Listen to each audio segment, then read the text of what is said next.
আমি তো এখন অনেক বড় সেলিব্রিটি হয়ে গেছি, তাই কেউ অ্যাড দিলে কারোর গ্রুপে যায় না। এই দেখো, একজন অ্যাড দিল, তাও গেলাম না। এই দেখো, আবারও একজন অ্যাড দিল, তাও গেলাম না।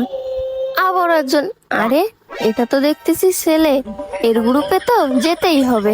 আপু বিগ ফ্যান, আপু বিগ ফ্যান, আমি আপনার সব ভিডিও দেখি। হ্যাঁ হ্যাঁ, আমি সব জানি। তুমি গ্রুপে আসার পরে এমন কথা বলবে সেটা আমি আগে থেকেই জানি। আর এখন তুমি আমাকে প্রপোজ করবা আর বলবা তোমার ডুয়ো পার্টনার হয়ে যেতে। তোমার মতো বটস নো প্রতিদিন আমাকে প্রপোজ করে, কিন্তু আমি কাউকে অ্যাকসেপ্ট করি না। কি তুই আমাকে বট বললি? কি তোর সব ভিডিও দেখি বলে কি তোর ডুও পার্টনার হতে হবে? তোর মতন বটের যে সব ভিডিও দেখি এটাই অনেক। এতক্ষণ বট ড্রেস আপ পরেছিলাম তাই তুই আমাকে বট ভাবছো? দেখ আমার আসল ড্রেস আপ, আর তুই আমাকে লল ইমোট দেখাস। এই দেখ আমার কাছে ওল্ড ইমোট আছে, এগুলো দেখা পারলে। শালার বট ইউটিউবার, ভাগ আমার গ্রুপ থেকে। আল্লাহ, কিক মেরে দিল।